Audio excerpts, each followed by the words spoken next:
pesa biashara unaona kupi ya kuishi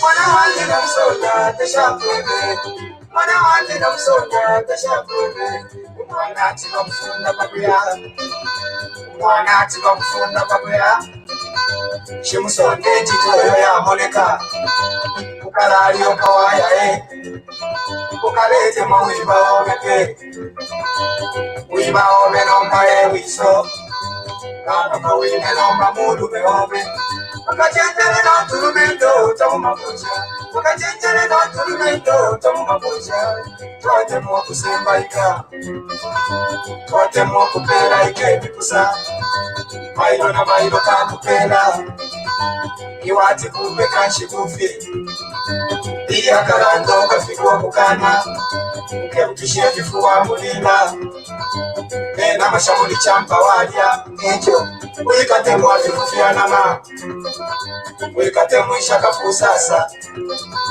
shiteke wa muli champa tekwesha ukanashia mafuta ya mpumba wikate mwati pela nondo kinena alanda kwena epo mperere abatoba mayandeli ngitupu wafye iringini bachi bombe bombe iringini bache naroweka wakaboyi batoba mayanda bengiye wananga talipo asharare toba kinena alanda kwena epo mperere uyu mwaume washukira muntu kusunge mwenu wakakusunga we Inafika mkitwe alawezebo Inafika mkitwe alawezebo Amafunde ya mpende nina Akufika mkitwe na macha Ala kumbwe na makalibeba Ushiku kumona msonga samba Alunga mabubu chefi Asanga kune mpaka unta Kupunda wanu kilo wa mpafo Abele beshe tuente kwa chatisunga Ichishiyale ni ya ushinamba Tikarapati ifoti ni musakile Ayambano kumulanshia Muli chimbu ya fiakosa Kupaka noku panangane wa upoti ya pakalite katu Zizasi wachochi kafwewene Kakupela muti wakafwe Imipamba ya isalomba kulira musonda Aburo munwena ipayo munumiwa Chimusonda bakufati ile mayo Kawangele vyoko chinokula vya moyo Kango wache tefi munyoka shialo lejuna Inyoko wante manomba ni kukutushako Shala wipesha kweno lejalo Haleluya Yo atola no mulendo Kukufoya tembo kubuchia Tembo amusanga tele Alemune tembo nomba kupa Ingama Yesu nemo ni momba Itembo napaka no totoro Yawaipa ya mwaume na imeti mwaume Ififine yefya winga chikana ime Imyo kate mwashi mabekare Pamurandu wa mikate nkafwe Nokupa ine kabiri na aliupa Iwapa kusarafia mano Imipamba ya isa nomba kulina musonga Akula umunwena ipayo mulukuwa Musonga kakufati ile mayo Kawangene fyoko chirangula fyoko Kangu wanche tefi munyoka shialo lejuna Inyombu wantu manomba ni kukutushako Shara wimpa shabwino lechalo Waya iwe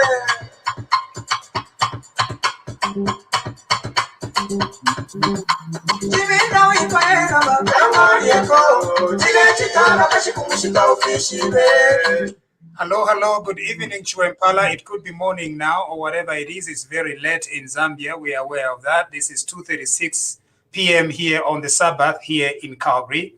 Sabbath because Wachimpempe are extremely important to our economy. Now, Zambia, this is very significant. We are experiencing serious loss of power. Simataa. Okay. We are experiencing serious loss of powers, Vapente, because we've been in power since 1991. Yo mkwai ni kuli bali abane selela mupepi kulya. Eba la yumfa blackout. Fue babelela makandulo. Fue babelela makandulo na Koroboi. Yo mkwai tulife bwino. Awe mwali significant during the Chiluba Pente season. Mwalaba?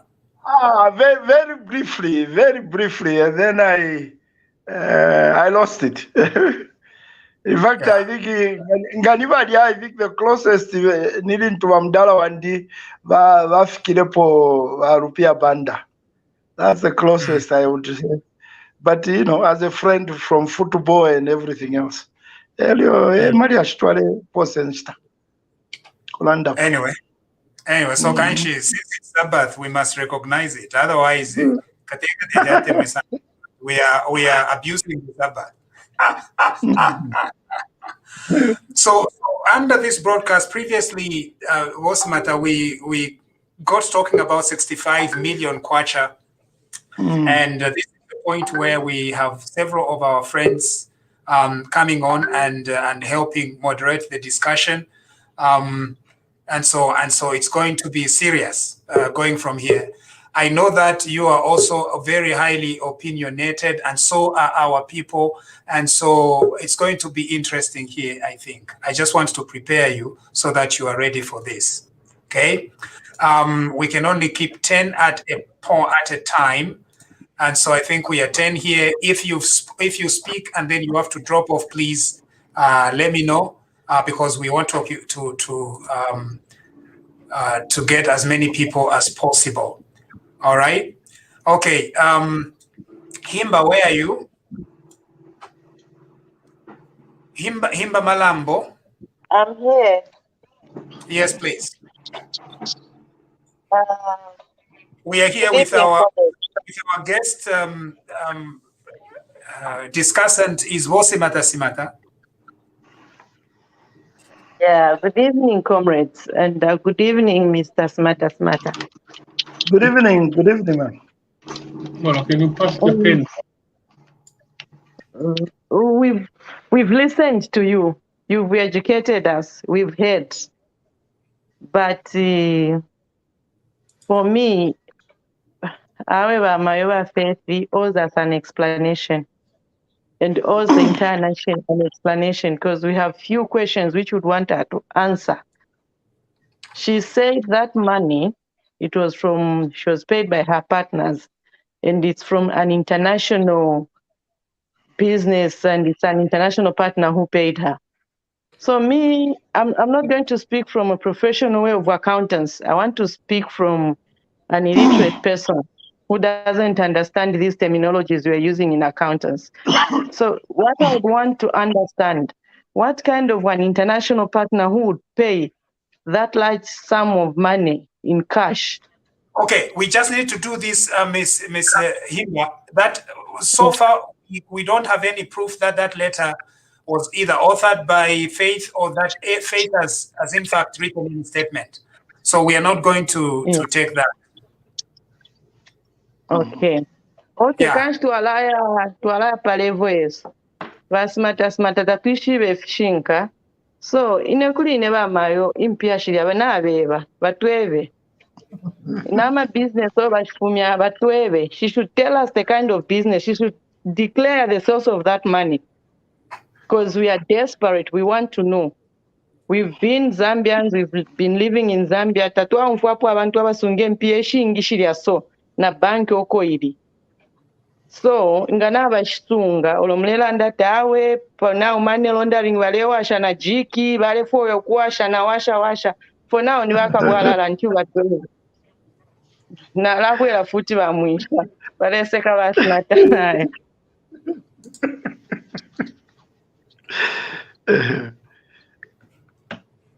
Okay, thank you Himba. Ningu Famayo. I guess that is your verdict. I think I would go with what you began to say. We all have questions. It would be nice if somebody would come and tell us, oh, this money came from here or there. Because if I'm told, okay, that we don't know how far true it is, but if you just told me that somebody paid that money, why did they pay a bank transfer? Yeah. That's the question I'd ask. Why cash? So there's a lot of questions. It's just that it's in the public domain now. So to start, dividing it into play could be forewarning and forearming. That's what I'm a bit reluctant to do. So we are asking for someone. We are asking for someone to verify for us whether this Faith Musonda account that is posting is a genuine one or it's a fake one. Somebody to just do a little bit of digging, we'll appreciate. 1 or 2 people, please. We have a Faith. She's posting. Can I say something? Yeah, so there is a Faith Musonda account that is posting and saying I have the right or anything like that. So we just want to know that it's a genuine account or if it's a fake account. But Musha, that's a fake account. The genuine one is Faith Chisela Musonda. Okay, thank you. So that one is fake. Okay, thank you. So at least we know that that's a fake account and we can't take it. Because in any case, no lawyer is going to advise a person facing these charges to be commenting on social media, on TV. Can't do that. Anyway, Gladys, it's over to you. Thank you. Good evening, everybody, and good evening, Simataa Simataa, former finance bank Titi Yamoto. I can remember you from way back.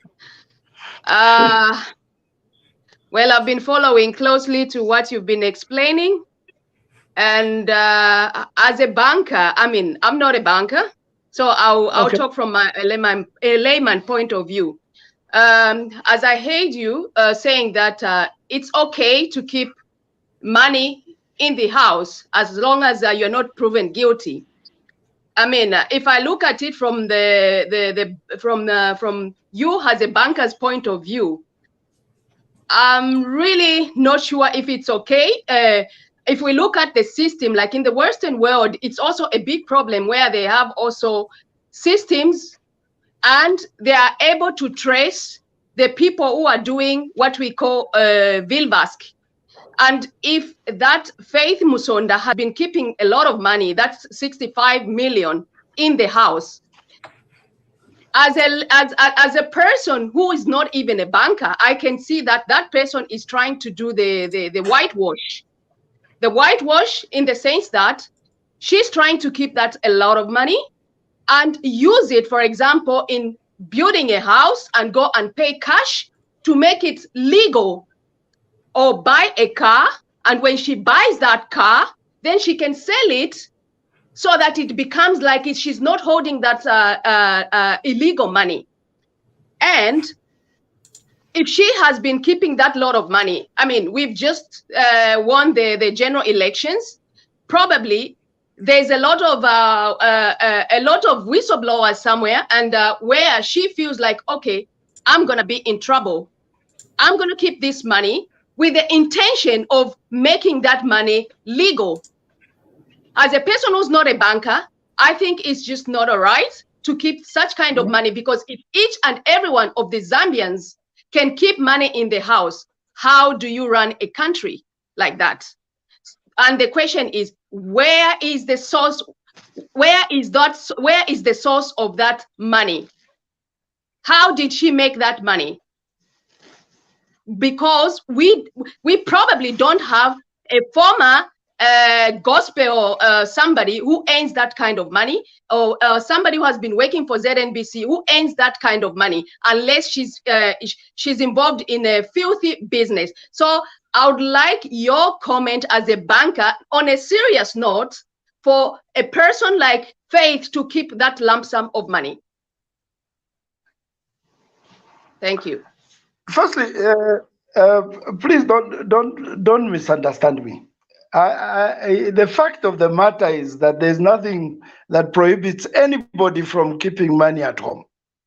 Let's not think of it in terms of legal or illegal. There's nothing.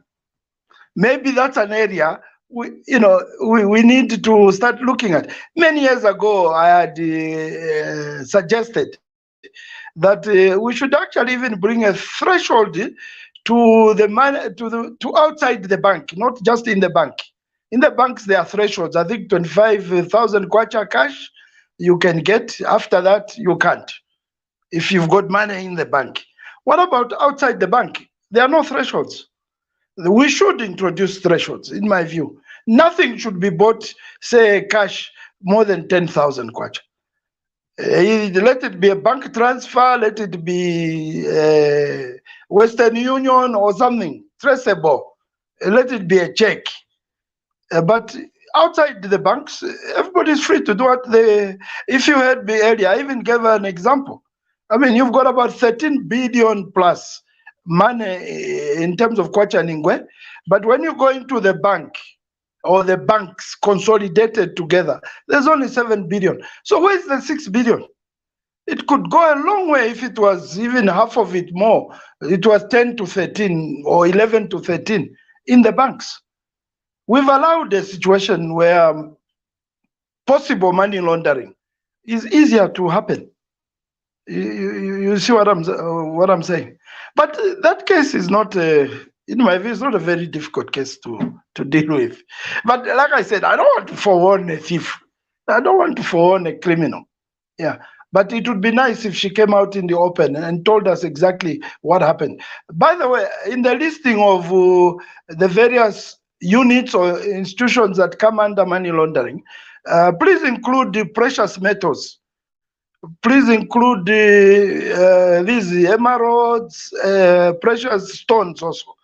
They are also under the money laundering cover. One can say, no, I sold emeralds, as if, you picked them up on the street and then put them on sale. You have to account for that transaction. So there's a much more. My fear, okay, my gut feeling is that that's just the tip of the iceberg.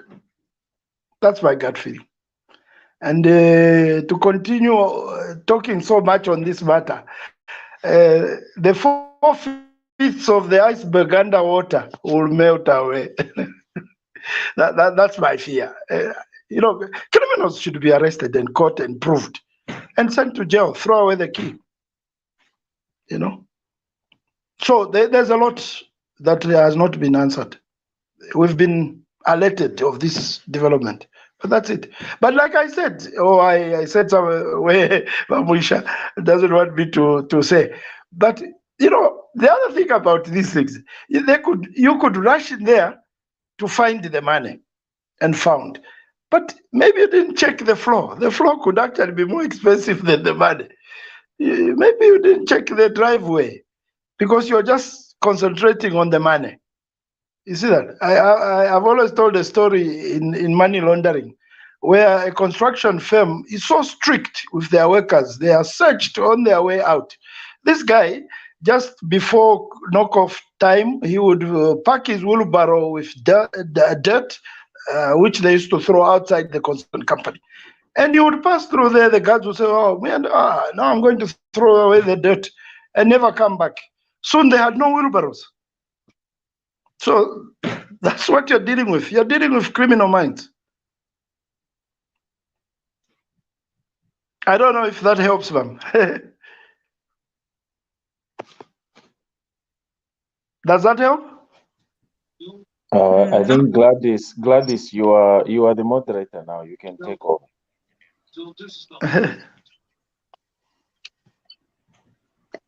Hello.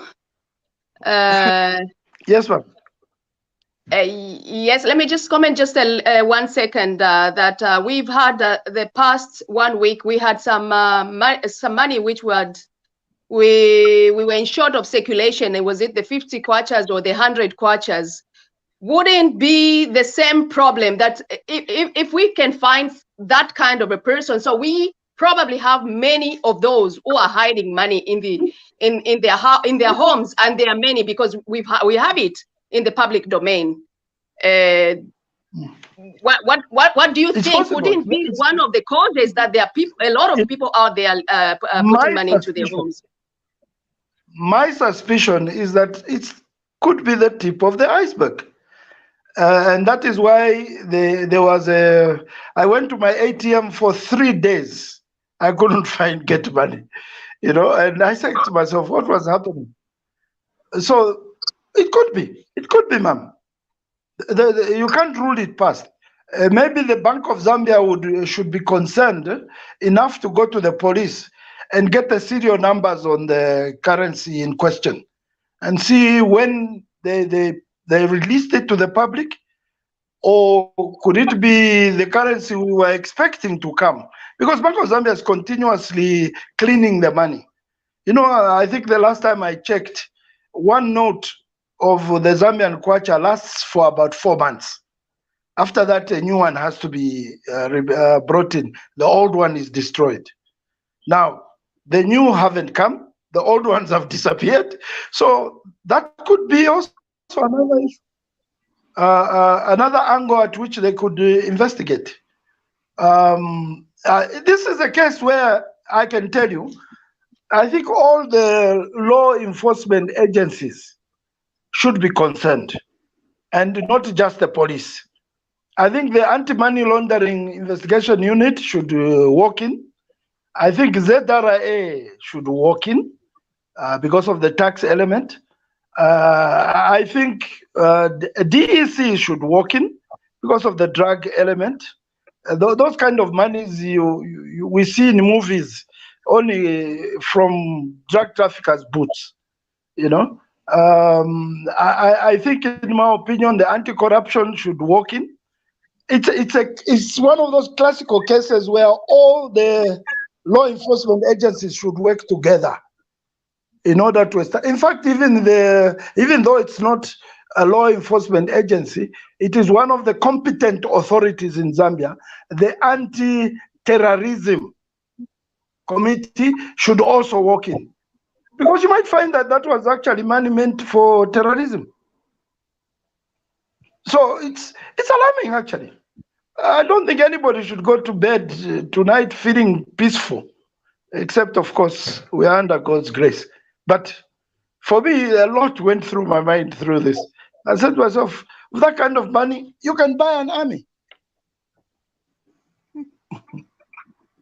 Thank you, Mr. Simataa Simataa. Can I kindly have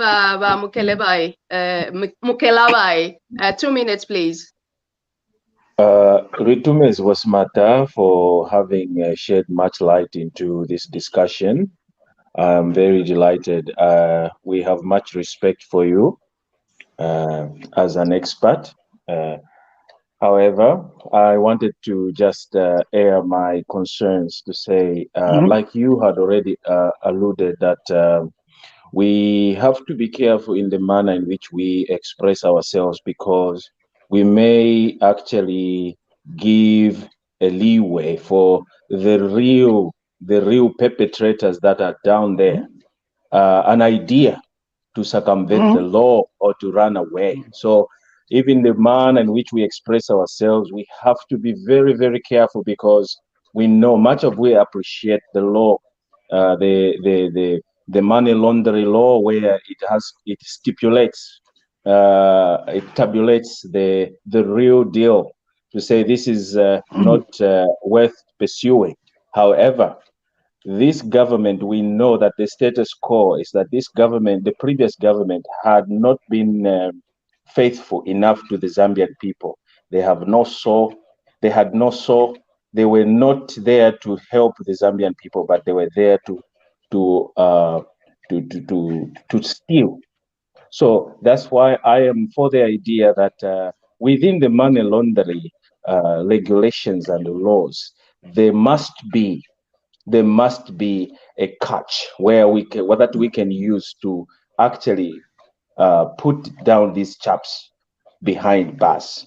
And I would also suggest that the people in authority, those investigative wings that you have mentioned here, is not just the police. Everyone has to be involved. The Zambia Revenue Authority, and everyone has to come in And those are the people that I feel like they should not wait until something is in black and white, but they have more suspicions. There's no way an individual who is a journalist, who is not even an expert in mining gold and mining diamond, all of a sudden is found with 65 million or something billions in her possession and in a home. That is a taboo. So let's not just go round about the beat about the bush. Let's call a spade a spade. This money is a stolen money. Zambia was in short of circulation of money. Zambia has economical problem right now that the country has sold out. We are broke. And then we see individuals like a simple journalist who has done nothing but just be either a girlfriend or something, then found himself with such kind of a colossal sum of money. Let's cage them. Let's get her. Let's go and let the South African diasporas go to our home and please put her on the plane. If it Thank means you very paying, much, we are Bam coming to pay. Kelevai. Thank you so much. Thank you. Yeah, I know, right? We're discussing the 65 billion in the House with Comrade Simataa Simataa. Can we kindly have Johani Mubiana to comment on the issue? Good evening, everyone. Thank you, Mr. Simataa Simataa, for gracing your presence. So my comment today is basically on this astonishing revelation, and I think it's quite a huge revelation for us as to what's actually happening in our economy. For one, we have an existing problem of the unbanked population, and we think this is the people who are illiterate, people who don't have bank accounts, who are actually not participating in the financial system. But actually, you find big fishes, well-educated people who are actually evading the system and keeping money in their homes. Now, I would like and I hope that the people in the law will actually try and look at this and say, you know what, we need to promote people banking their money. This notion of, no, you can keep as much money as you want in your home is totally unacceptable and is not going to help the economy at all. I think we need to relook that policy and try and just make sure that people know the importance of banking. I mean, how would you trust money of that amount to be lying in your house? Does that mean you don't trust the banking system to hold your money? And why is it now only when the police are on your case are you thinking of banking that money? I think it's very suspicious that this person only decided now to say, oh, on Monday, I'm going to bank this money. So definitely, I think the law enforcement agencies have reasonable suspicion to think that this money was amassed by process of crime. Otherwise, this person would have tried to make sure that it's in the system legally and can be traced back to legal means of amassing. So I think definitely this is something not right. And I'm glad that the search and rescue mission is going on, and I hope to see more of this going forward. I can actually add to what you have said, ma'am. If please underline that word, there was an intention to bank, that very act of taking 65 billion kwacha into a bank to deposit is suspicious, even if you have good intentions, unless you are known to transact in those kinds of amounts. So it would have still ended up with the investigation unit, because a red flag would have been raised. Now, if a bank doesn't raise a flag for that, it shouldn't be on Cairo Road. Sorry. So either way, outside the bank or in the bank, there's still suspicion. Thank you so much, Comrade Simataa Simataa. Gregory, we are discussing the 65 million, which has been confiscated from Faith, who is on the run. Can you kindly give us 2 minutes and comment on the case? Well, thank you so much. Good to see you, Mr. Simataa. I'm glad to learn that you are a Chingola product as well. A Chingola to Afula. I think for me, really, it's stemming from a point of a moral standpoint of an individual and a citizen in a particular country. I don't think there's anybody who doesn't know that there's been a crisis of cash in the country. So my question would be, as much as we are saying that there's no crime in somebody having that amount of money in the home, wouldn't we suggest? I think I did post in the comments. Wouldn't we suggest that holding on to? There's a term called hoarding. You hold on to something, or trying to siphon something out of circulation. Wouldn't we suggest that that is an evil act, considering the public at large? There you were, Mr. Simataa. You went to the ATM, as you said, and you found there was no money. So you are an innocent person who's trying to do something straight from, your normal day-to-day, but you can't do it because somebody is holding this large amount of cash in the home. So for me, I think that in itself is evil. And so as much as we can say this is just the tip of the iceberg, I've just seen on social media, though, yes, we'll take social media reports with a pinch of salt. Bungoni Soko's home is also being searched, and rumor has it that so much money has also been found. So the tip of the iceberg is slowly coming up. So what would you say about the aspect of hoarding, Mr. Smith? Thank you. You see, I'm not here to talk about the morality of the issue. Morally speaking, there's a lot we can say, but that doesn't hold in court, my good friend. It doesn't. That's why I'm more worried about that. Maybe let me be futuristic. I said the next time the laws are amended or even replaced, these are the issues we should take into consideration. I mean, why should somebody be allowed to keep that kind of money at home and be free at it? And by the way, the moderator was saying that she's suspected to be on the run. I have a different view. I'm saying to myself, she could be surrounded by lawyers right now, telling her what to say and what not to say when she ends up at the police. So we don't know. We don't know. In fact, I even jokingly said to myself, what if she turns up and says, no, that was actually my capital. I was about to start a bank. So there are all these issues. The point is that this has exposed our legal system, okay? That there is blanks and gaps in our laws, to a point where now, after they found the money, they have to now go to the books to start finding what law or charge in the penal code and everywhere else we are going to charge this person. I think the charge should have been there before, so that when they go there, that's just evidence. Tomorrow they are in court, late before a high court judge, and say, we found this yesterday with this person or whoever in absentia, and the judgment is made. So it's exposed us. What's matter? Don't give these thugs an idea. Can I just say something from what? Thank you. Somebody trying to mute the microphone.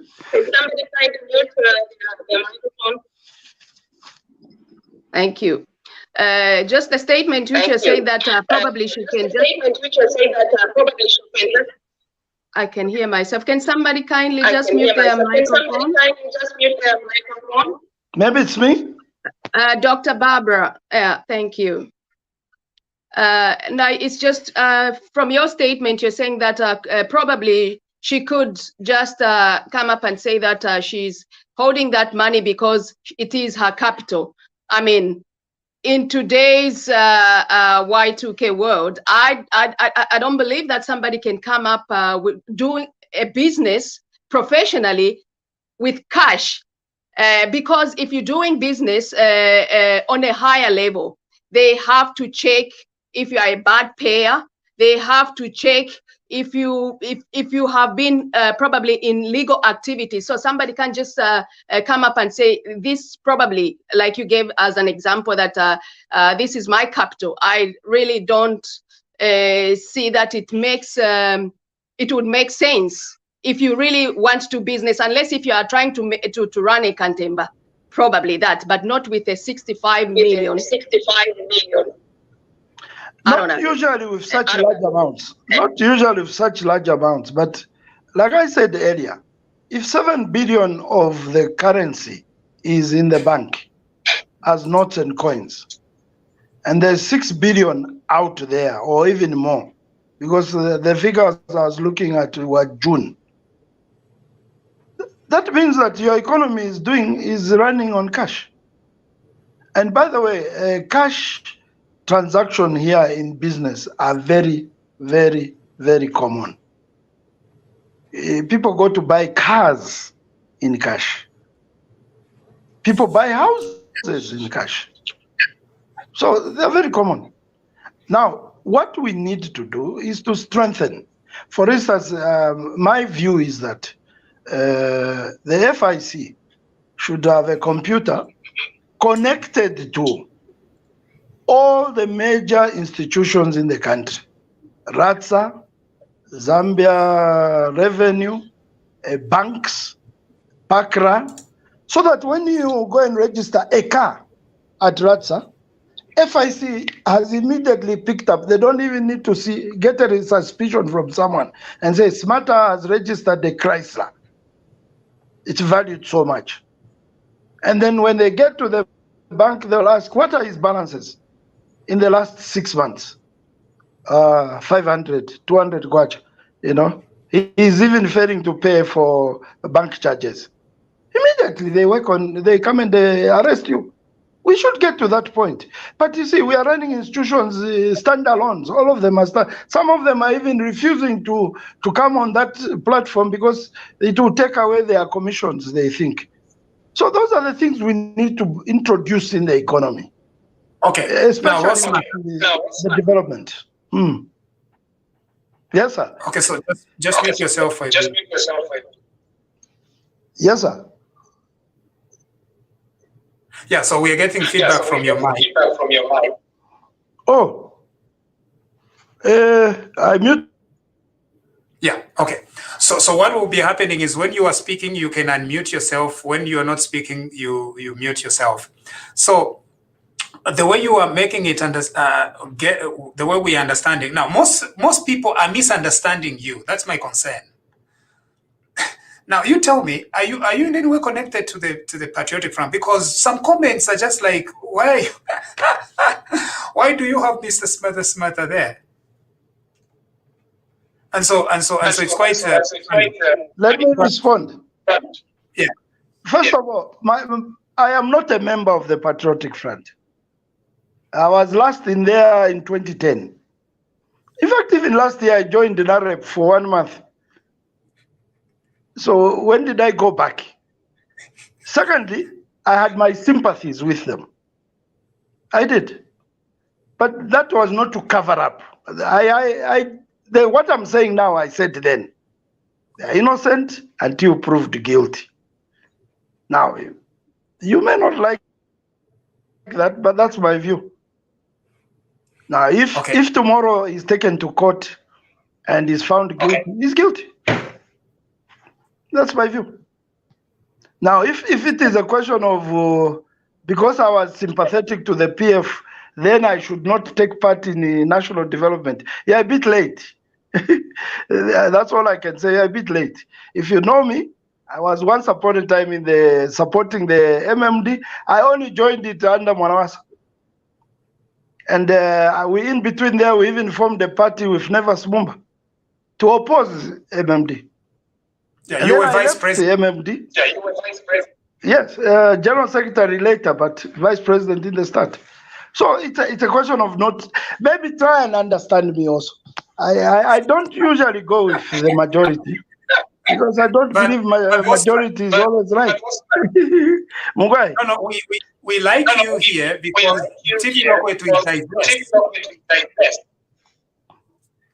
yeah, but whatever my opinions are, yeah. We need you to mute.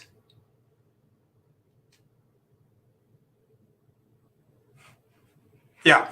Okay. So we are getting a lot of feedback. I think some people are misunderstanding him. He is of the opinion that we need to reform the process. He's actually proposing for reforms. He has seen some of the gaps. What he's saying is, instead of FIC concentrating just on banks, right, on the teller at the bank, what he's saying is, can you extend that to other avenues which are receiving and transacting in cash? Money dealers, right now you can go to Toyota and give them $50,000 in cash, Toyota today, and they will receive it.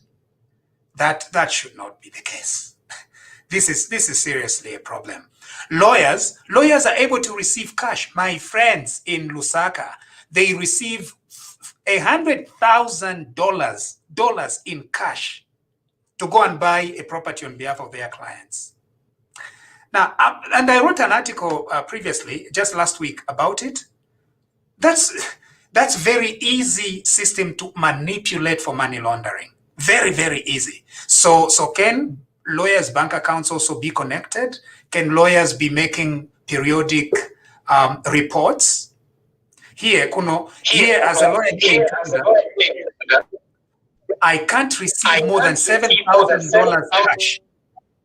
$7,500 in cash. I can't. I must report it. Below 7,500, yes. But anyone who brings me 7,501, it's a reportable thing. I need to report it. Cash. Whether they are paying for my services or they're asking me to put it in a trust account, I can't do that. We need to do that in Zambia. We need to expand this thing a little bit more so that we are able to arrest this thing of illicit outflows. Vamuncha, that requirement is already there. FIC mentioned it, but it's not law. It's a requirement by FIC. Lawyers, accountants, banks, retail companies, they're all required to report transactions above 300,000. But what has been happening in the past regime is that even the lawyers themselves, who are custodians of the law, are circumventing this requirement. You know, as professionals, we are held to ethics. So not everything is embedded in the law. But because it's embedded in the ethics that you're sworn to, you're expected to perform these things.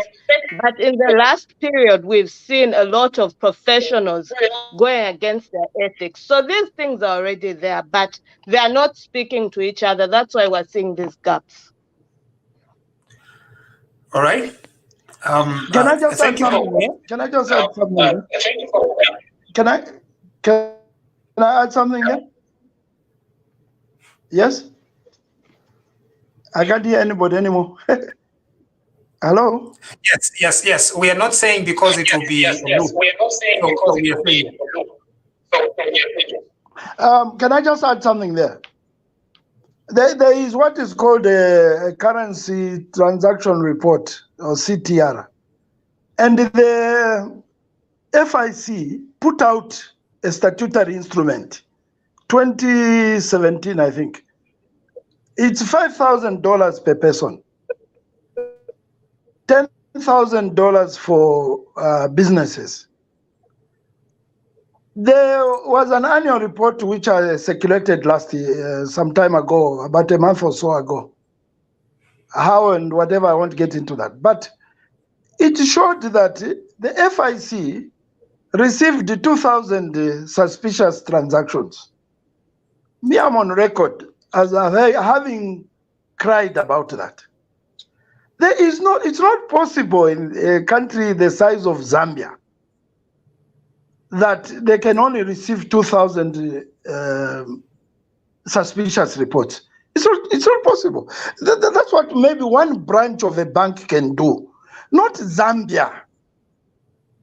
And then in areas like casino, zero report, casino. No suspicion in a casino with the hundreds of casinos we have here in this country. I mean, I've never been to a casino. But if I walk into the casino tomorrow, immediately I'm suspicious. And that they can't report. Yeah. You see the point? So there are all these areas of lawyers, lawyers.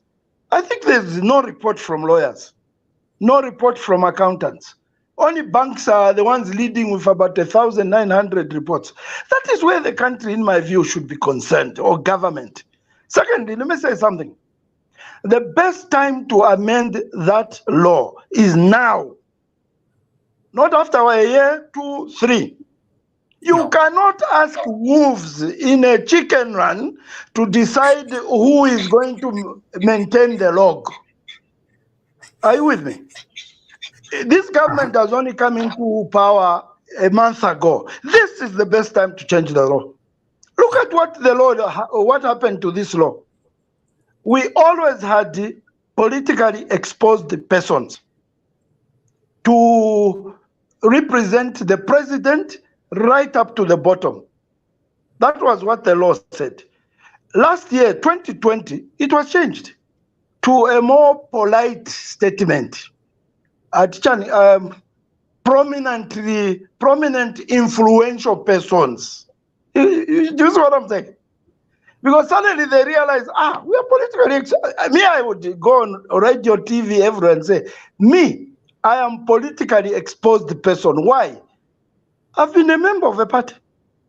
And there is no statute of limitation. There's nothing like once you are president, you cease to be after a year or two. No. That's a debate in the world of money laundering. They changed it. They changed even some of the people it covered. The army is covered, they are politically exposed people, the police, or things like that. Even party officials, they've changed that. Now, for me, sitting there as a practitioner of anti-money laundering, I just said to myself, no, they're covering up. They are trying to, make themselves look clean. They are suspicious. As I speak to you now, I am suspicious. That is what the law says. Yeah. Now, let me even go further. Recently, a former minister made a comment on one of the institutions interrogating or investigating the former president's daughter. To be honest, I went to bed with tears in my eyes. I said to myself, how could he make such a statement? That statement in itself was indicting that girl. Because here is the point. PIPs, as we now call them, anybody related to them, including siblings, brothers and sisters, and their wives, are suspicious. PIP, close friends, and business partners are suspicious. As I speak to you right now, President Hakainde's friends have all come into the suspicion circle, including his wife and his children and everybody else. That's what the law says. So if one of them is picked up, how can you say, no, she was using her head? She used her brain. You were Panch Kaunda, your father was there for 27, you didn't use your brain. How? Because the thing we have in this country is that the law now seems to bend depending on which side you're on. If you like the government, the law shouldn't work. If you don't like them, the law must be reinforced. No, law is law, friends. It's blind. And we all need to start waking up to that fact. And then Zambia, we don't spend time teaching people. I was very glad to hear that the cabinet went for a workshop, layman's language. But my prayer was, I hope there's somebody from FIC there to go and tell them that, congratulations. But you are all now prominently influential persons. So even your bank should look at you suspiciously. You are guilty until proved innocent. that you shouldn't feel any easy about it. That's the way it is. But here, what, like you've said, moderator, you can walk, buy a car, buy a house, buy anything with cash. And that cash does not need to be make it to the bank. That's where it's supposed to be. I'm supposed to use my ATM card, my mobile phone, transfer money, where everybody can see. But that's not the situation in our country right now. FIC identifies corruption as number one, corruption. Now, please, corruption is not just in the government. It's even in the private sector also. I spent 25 years in the private sector. I would look around and say to myself, I even get more money than that fellow, but how is he rich? One time I was told, no, Marquevo. I said, oh. Me, I'm a director, I don't own a car, but that boy has 7 cars. What's matter? Just to, what's matter? Can we jump in? Just to cut you short, my brother. I know you have spoken well, but me, I would want you to concentrate on the people that are in government. Oh, but the people that we gave, concentrate on the people that we gave mandate to take care of the welfare of our country, not private individuals. Those private individuals, we can pursue them in their individual capacity. Okay, all right. Comrade Simataa, can you kindly mute your microphone? Could you kindly put me in the waiting room, please?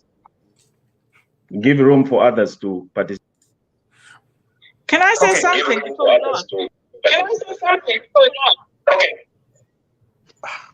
Okay, yes, Dr. Mosha, some of us haven't spoken because Gladys was supposed to moderate. And then everybody's just jumping in. Gladys was giving 2 minutes to each of us. You go ahead, I'll speak after you. Gladys, can I come in? Yes, please. Yes, go ahead, Patrick. Okay. What's the matter? Good to see you. Good evening, everybody, viewers. I'm not going to ask a question, Boss Matter. I think I'm just going to make a comment about something everybody has been talking about. Yes, Faith Musonda's issue is a tip of the iceberg, and everything is pointing to reforms. I think we need the laws of Zambia needs to be reformed to conform to international standards. I'll give an example about that. And I also agree with you, Boss Simataa, that all the law enforcement agents, they need to start talking to each other, working together, talking one language. And then I remember the director of FIC coming on TV a week ago, and she was saying there are a lot of organizations that are not conforming to the law, and the lawyers were one of the people who are not conforming to the laws, which is very, very sad, because lawyers are the ones, who should be in the forefront, because they are bound to the code of ethics, so they should follow the law. But again, what's the matter? I think our laws needs to be reformed. In the UK, where I live, I've been living here for almost over a decade. It was very difficult to prosecute people like Liato, Faith Musonda, because these guys, they've got money, they've got connections, they can afford the most expensive lawyers. They can even have 5 of the best lawyers in Zambia. So the UK came up with a law to confiscate or forfeit assets such as Faith Musonda's cash by introducing a law called lifestyle audit. So what the government does is, Faith Musonda, they can, Boss Matter, you've got a house worth 50 million kwacha. You earn 100,000 per year. So they do a comparative exercise of the person's legitimate income measured against their lifestyle. And then they will say, what's the matter? Explain to us where you got the 50 million. And if you can't explain, they will forfeit that house. I rest my peace. Thank you very much, Patrick.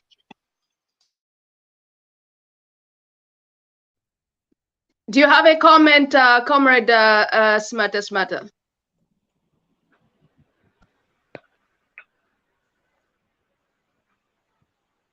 I think he's muted. Can you kindly unmute your microphone, please? Been muting and unmuting itself. It's been muting and unmuting itself. Maybe my screen is in a mess. I'm saying I totally agree with him. That's what I'm saying. The best time for this law to be revisited is now, before the mistakes are made, before the suspicions arise. It's now. And also, for the law to be changed, the issues of these reports also must be included. There are a lot of areas I would love, if there was somebody out there listening, I would recommend to them and say, look at this, look at this. It's up to them what they decide. I've made so many recommendations to past governments too, and ignored 99% of the time. But that's all right. The point is that I go to bed feeling, well, I've contributed, I've done my part. So we need a reform of these laws. We do. We also need a practical, like I said earlier, where these organs are listening or talking to each other. And not recently, if you remember last year, I think, or the year before, the FIC and the DEC were at each other's throats in public. No, this is our responsibility. No, but the law was very clear. It was an FIC responsibility. So those are the issues we need to look at. The practical side of it is the faster. The government needs to create wins, quick wins. Otherwise, this thing is just going to slide into the ground and everybody, life as usual. There has to be, with real things. I mean, I'm part of a team writing anti-money laundering textbook. But we searched all over the place for cases, Zambian cases, only found Ibiato. The others, you said to yourself, how? How can we only have one person? You see the point? The whole country, Zambia, 18 million people, just one person has been convicted of the standalone or self-laundering, standalone money laundering act. That says a lot to you. It says a lot. It really does. And that's where I think the thrust should be. And that area, in my view, has a lot of wins and quick ones. In the next 2 or 3 months, everybody will be patting the government on the back. But we don't know. It could be. Thank you so much, Comrade. Thank you, Comrade. You say that probably in the next 3 months we should be able to pat the government on the shoulder. The FIC also touched the problem of understaffed in the institution like DEC and DEC, SEC, and which one is this? FIC. So that they could take about the case about half a year and a year. So I wonder how, if we have accumulated cases like this one of Faith, how long it could take. You can probably come back to that one. I can say, Dr. Tony, kindly, can you give us 2 minutes? And if you have a comment or a question to Comrade Simataa Simataa, please. I think this is just a comment, like what others have said. Based on the case of Austin Iliato 2013, just exposing how deep the problem of lawlessness is in Zambia. Honestly, the issue at hand, as much as it sounds unpleasant to people, there is no case in keeping money in the house. So, like what Simataa said, the problem is the law itself in Zambia.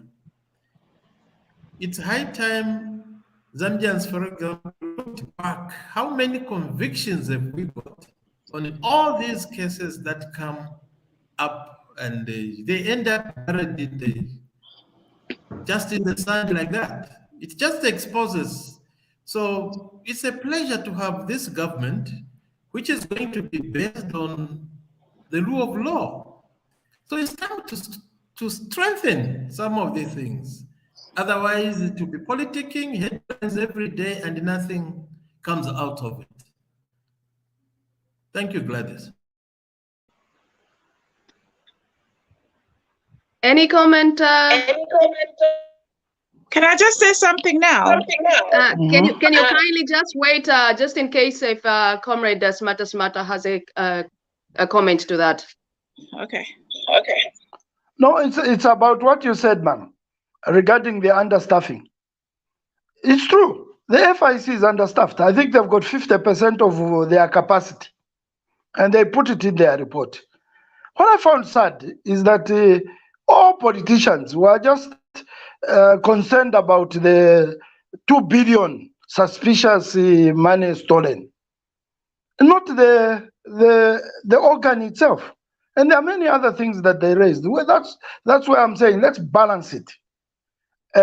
You are saying that she said that they will need about 6 months. They will need 6 months if they're going to employ from 5 school leavers or law graduates. But if they're going to go in the market and they look for people who are experienced in money laundering or investigations, there are many, they are there. And if they can't find them in Zambia, recruit them from overseas. Football brings us expatriates. Football. Eh? Why not money laundering? Thank you so much. But Barbara, can you kindly just take maybe a minute or so we can also give Chama Pesi some 2 minutes as well after you. All right, thank you. First and foremost, thank you for bringing me on the show, and thank you for Simataa Simataa. I just wanted to say I'm just happy that as we've been discussing all along, Simataa has at least put his foot down, because initially you did sound a bit lukewarm, because at some point you did mention that I don't want the police to stop me and check the purse, the wallet, to check for my money. I was a bit disappointed with that, because if you're an expert on money laundering, you do realize that we're talking about obnoxious amounts of money that lead to money laundering. So I don't see why you would allude to the policeman stopping you to check your wallet, because no one would suspect money laundering. And then 2, in Zambia, we tend to be a bit too academic. Right now, we found money in this young person's house. We don't have to worry about how the law should change in the next 10 years or the next 20 years. We're here today. It's simple and straightforward. Legally, you can put as much money in your house as you want. It's not against the law. You can have 20 billion, 30 billion. The question is, where is that 20 billion coming from? If you own shops, for example, you're the owner of a saloon, or you're a hairdresser, and you're so busy every day, maybe you have 1,000 million clients. At night, you may have so much money in your house. That's fine, because you're busy working, you have a shop. But all of a sudden, we have whistleblowers, even here in UK where I live, we have whistleblowers where you hear that the house has been raided. Why is that house being raided? Because people are suspicious. So if somebody was suspicious about my house and said, oh, Barbara's got 60 million pounds, the police first will come to my house. They'll bring the sniffer dogs because, hey, for you to have 60 million pounds in your house, something is going on. Two, they'll start freezing my accounts and checking where the money is coming from. So that's what I'm worried about. I just want to put across to Simataa. Why are we always in this classroom academic process of somebody commits a crime? It's almost as if we are patting them on the back and say, well done, we'll now look at how we're going to imprison you, or whether we'll look at how we are going to see whether you've committed a crime.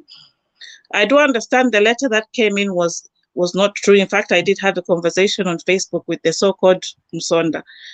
My son checked it out, and it was in Ibex. Dr. Barbara, can we give Percy a chance as well? Thank you. Okay. Thank you. Percy, your floor, please. Hello. I hope everyone is fine. And how are you, sir, Mr. Simataa? All right. Basically, okay, myself, I don't know how you're going to take it. Either it will be a comment or it will be a question, but everything will be mumbo jumbo together, because that's how I speak. I just put everything together. Earlier on, you did mention about the money which is in circulation and the money which is in the banks, should I say so?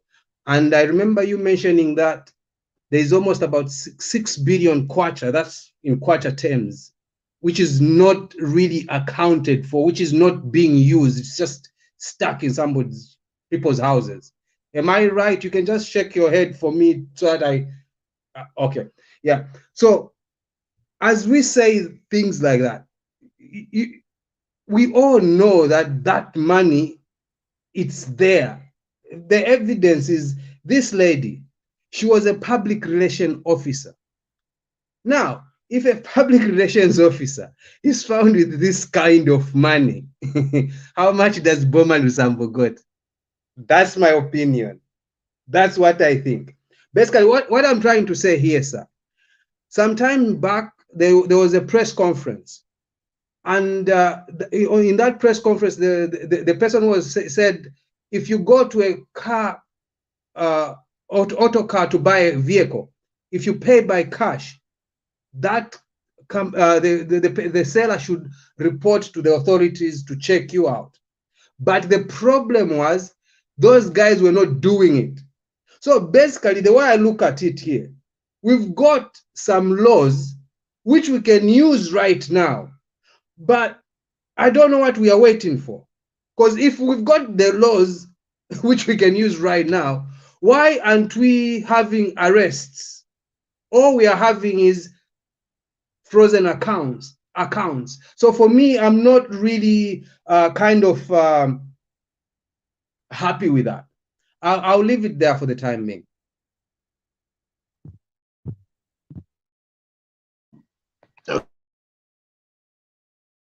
Do you have a comment to that, Comrade Simataa?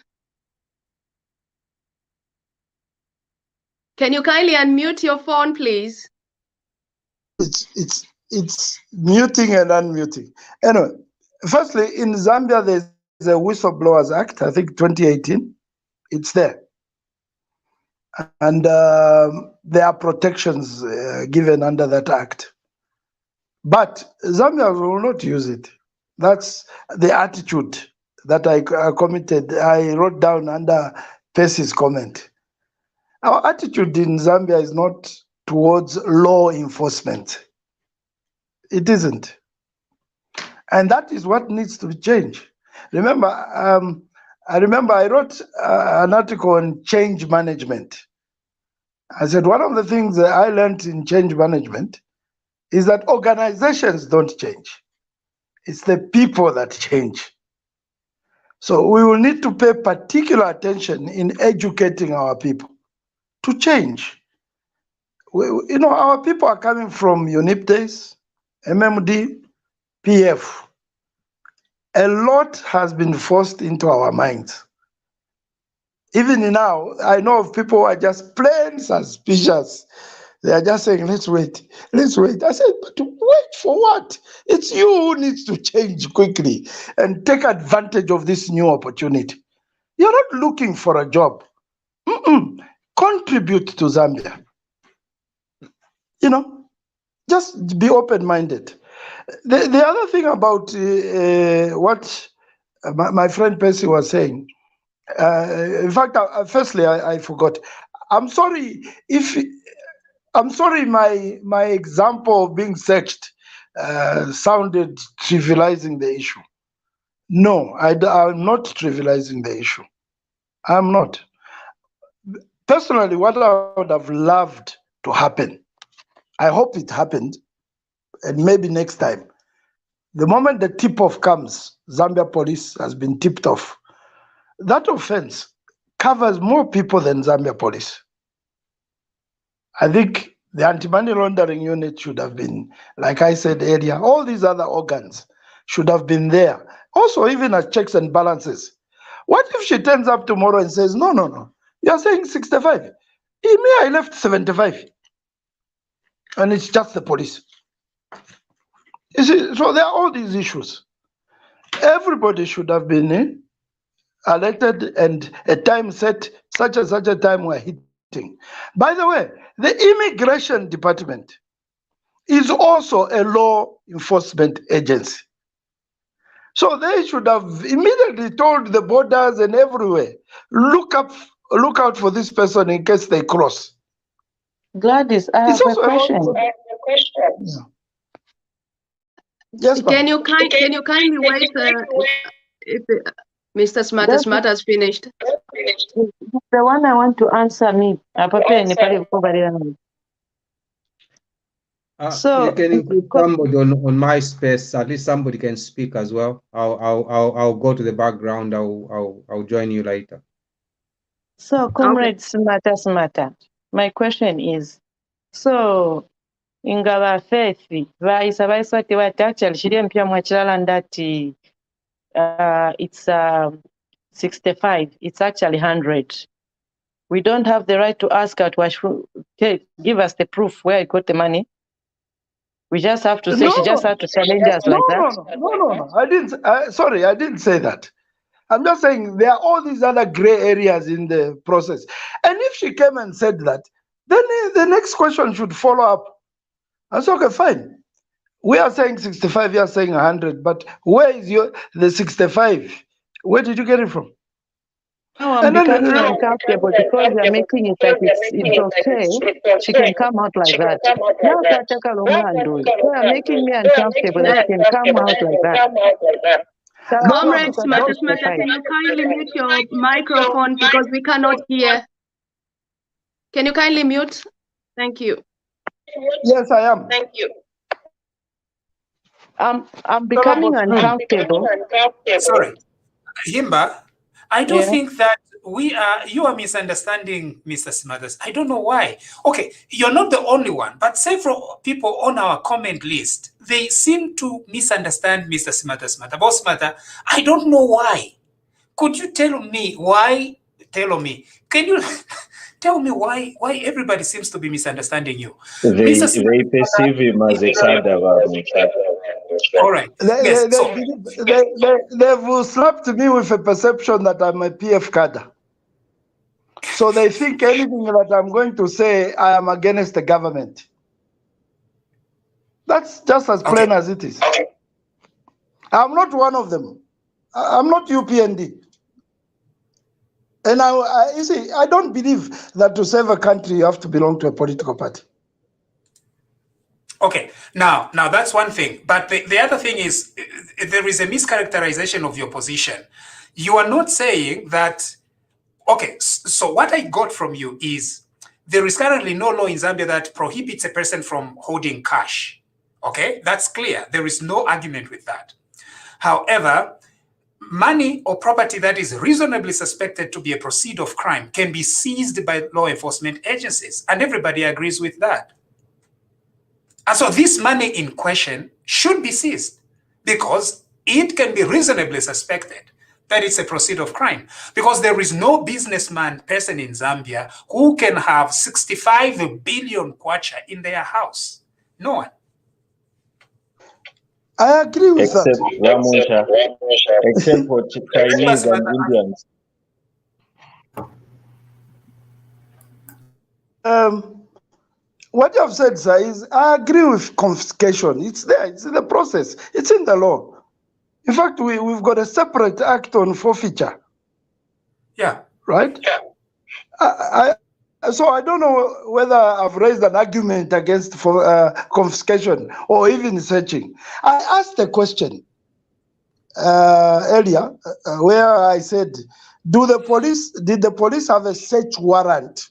Now, if that is what made somebody feel like I'm supporting, I'm looking at laws and rights generally. Like now we are talking, if the police come outside and they say they want to search my house, I'll ask for a warrant. Yeah, no. The rule? Or they have a right to just walk in. All right, okay, thank you. Who hasn't yet spoken? Who hasn't yet spoken? Oh, I had Haimba just spoke. Probably I can have. Is it you, Amusha? Can you kindly please mute? It's not me. It's not you. Okay. I can probably have Tony again to say something, because almost everybody has said something.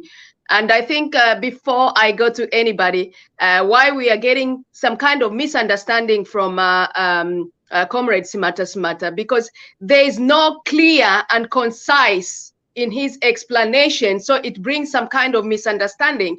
At some point when he said that, what if he says that this money I'm going to invest, I want to invest.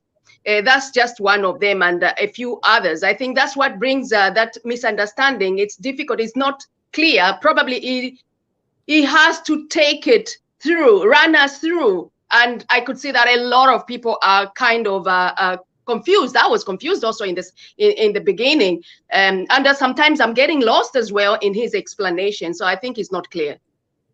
Sorry. So can I kindly,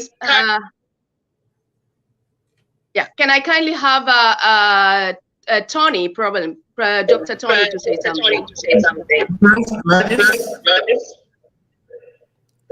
I think people are not there's someone. It's Simataa again. All right. I think people are not fair with my brother Simataa.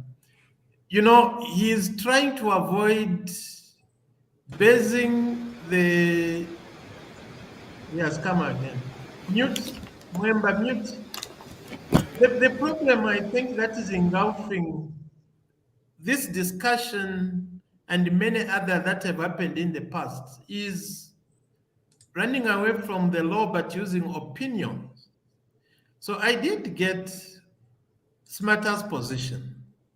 He's very clear bringing the law into practice, into play. He started actually by saying there's no law in Zambia that stops you from keeping money in the house. Now, the moment you say that, some people would feel like you are tolerating what has taken place.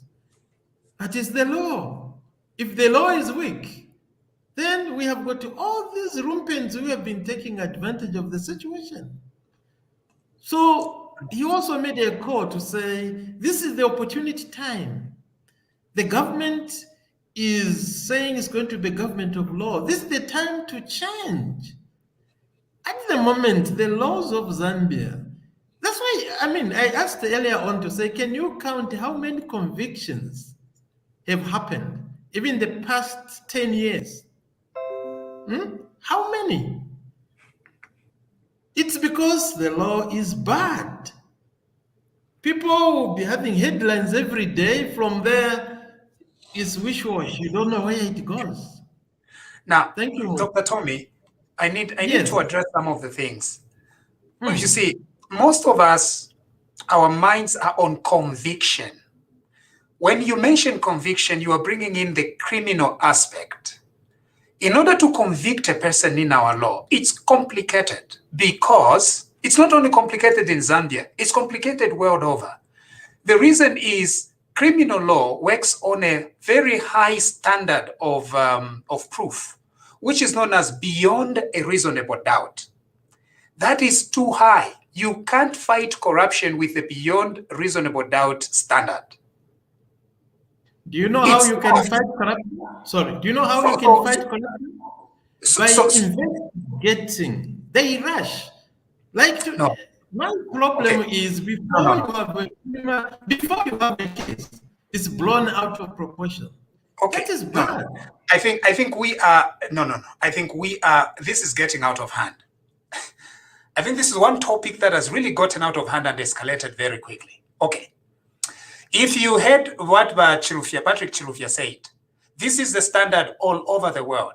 Corruption is difficult to fight if you use the criminal standard. There is no nation in the world that can successfully fight corruption using the criminal standard. The reason is there are so many constitutional safeguards for the criminal standard. For example, every person is presumed innocent under the criminal standard. The second thing is, in order for you to convict a person, you must prove your case beyond the reasonable doubt, which means then that the state must invest a lot of resources to investigate a person in order for them to lead him to a conviction and lock him up. That even rich countries struggle with a lot. There is consensus now in order to deal with corruption that we use different avenues. What are these avenues? You go after the proceeds of crime. It will be very difficult for you to convict a person for the crime, but it is easier to find property and seize it. So that becomes a deterrent against corruption. And if you look at the priorities of President Hakainde Hichilema, and I think I commend him for that, he's prioritizing not locking people up, but going after property. And so once you use that as an avenue, we hope that in the end, people are going to grow cold feet when they want to steal, because there will be no safe haven for stolen property. So this is the difficulty that we are faced with. Now, Mr. Simataa's position, in the way I've understood it, is he's also he's trying to bring the criminal standard into property. So what he's saying is, don't touch the property because of constitutional safeguards. No. Property has no constitutional rights, at least in Zambia. There is no Bill of Rights that protects property. Because there is no Bill of Rights that protect property, the best thing that we can do in a cheap manner is to find property that is reasonably suspected to be a proceed of crime and seize it. If thieves show up, they can prove that it's their property once, and if the High Court is convinced, you can return it to them. But chances that a thief is going to show up to claim stolen property are nil. The reason is if there is one thing that every criminal fears, it's going to jail. That's why they will do everything in the book in order to escape jail. They would rather let go of $1 million house than face the prospect of going to spend even a night at Kamala Remand Prison. That's why the best approach is let us go after the property. I think that is the best approach. Otherwise, we don't have resources to be investing in criminal prosecutions. We only criminally prosecute where we are very sure that we are likely to receive a conviction. I don't know, Dr. Tommy, whether that helps or not. You have made good point. My point was actually I think it was not well understood that investigate, don't rush on these cases. They end up into nothing. You can't even seize the assets as you are talking about if you poor handle the cases. You must investigate. Otherwise, people will be going scot-free with the helicopters that you don't know where they came from. So investigate and build up something before you blow it out of proportion. I can use the word before you alarm. Investigate. Be professional enough. Don't alarm the thieves. Okay, we need to be very honest. Zambian prosecutors, Zambian prosecutors, like prosecutors all over the world, they don't have manpower and they don't have money. to thoroughly, now, we need thorough investigations, but every prosecution is expensive. So if you have finite resources, you've got to decide, how do we prioritize the fight against corruption in Zambia right now? President Hakainde Hichilema and his police put together, they don't have enough resources to convict or thoroughly investigate each criminal suspicion right now. It will be expensive and it will require a lot of manpower. There is a cheaper way. The cheaper way is find property reasonably suspected to be proceeds of crime and take that property. If people show up, they show up. Simpler process in court. They just go to court and say, this is my 5 billion and this is the business I was doing. Convince a court under a lower standard. And if a judge believes them, they release them. That's far much easier. But chances that these criminals are going to show up are extremely slim. And through that, it then becomes a deterrent against corruption. That would be my approach.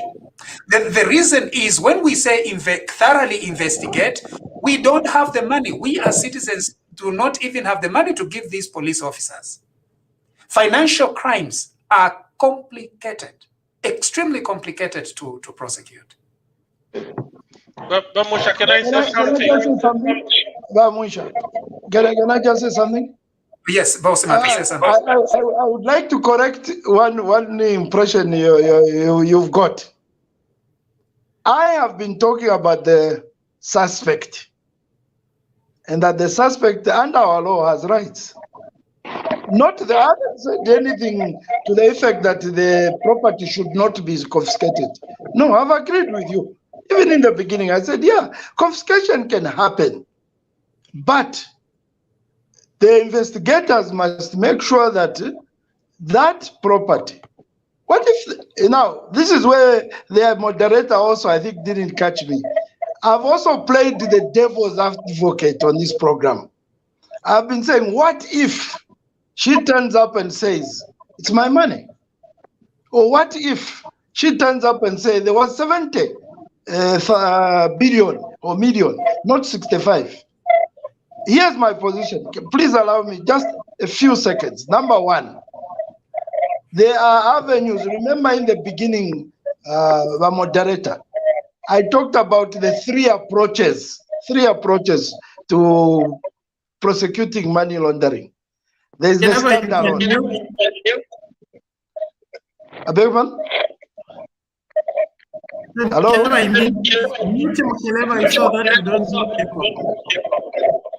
Oh. Number one, I said there's a standalone or self laundering approach. And I gave the example of Liato. Liato's case is this case we've got right now.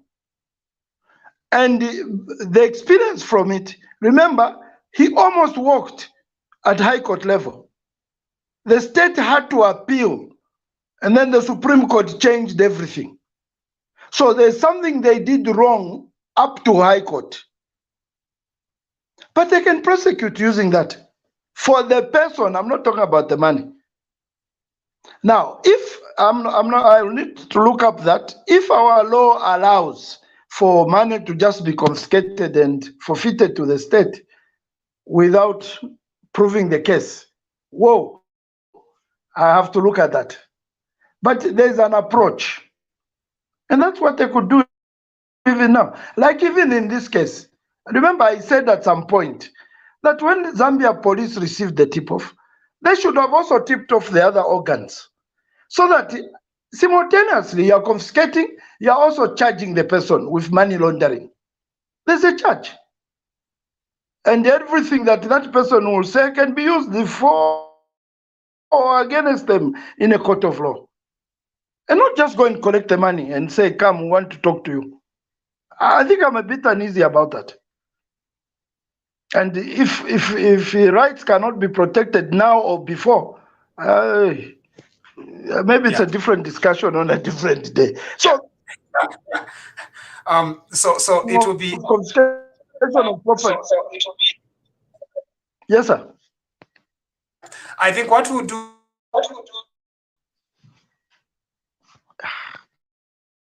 Oh, we're already at 1 hour 30 minutes. And so Gladys, we've got to end this. Okay, we've got to end this and probably come back. I had no idea that this topic will derail us. Gladys, how do you Bamusha, feel why can't we about just go in the background? Why can't we just go in the background instead of starting all I think over it's better again? to be in the background so that we can discuss. And then let's talk in the background. Yes, please. Okay, we can still be here. Bamusha, The just only thing summarize. is we want to limit our broadcast, right? Because we can't have a 3-hour broadcast, then people can't consume it afterwards, you know. And so I think Bamusha, from the comments people are making now, is that you've clarified what Simataa wasn't explaining, so people now understand. So maybe it's time we go into the background. I agree. I second it, You've Patrick. summarized. We can go in the background. Yes, please. Vamusha, you were saying that the reason why we cut to 1.5 hours is because for fear that people may not consume. What was your explanation again? Or they can't consume our programs later. Okay, no. Vamusha, your this program is well followed and people can sleep over this. So I wouldn't mind, and I don't think they would mind to have another extra 30 minutes towards this program because it's very, very educative and very eye-opening. So Pitirisheni, because you have the capacity and you have the audience, in my opinion. Bamkelaba Emwila Labati Momuli Kunowe, you are using the mobile network, probably the contract one, and some of the people they are using AMA bundles. The actually AMA bundles, it's all about money. So, and when it gets too long, people get too bored. So I think Bamunsha, you should stop it and then we can discuss in the background. That's my suggestion.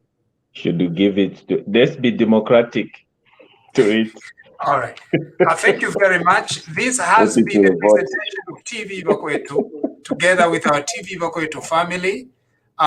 Some people misunderstood when we have a guest. When we have a guest, we usually quiz that guest. So we make them into like the devil's advocate of sorts. That's why Mr. Simataa Simataa was speaking a little bit more than everybody else. Then the other TV Bakwetu family, they belong to this family, and so sometimes we just don't prioritize them because we know that even at the end they can still speak. So we know that there were some concerns like, why isn't that one speaking? No, we are all one family, and sometimes we give chance to each other. And so thank you very much for following us. This is 1 hour 32 minutes. We've got to say bye. There is still a link in the comments that you can click on. Sometimes we need only 12 inside the studio, but so keep trying. And if you can come through, that will be good. And so thank you very much for having joined us. God bless you and good night, and God bless our country.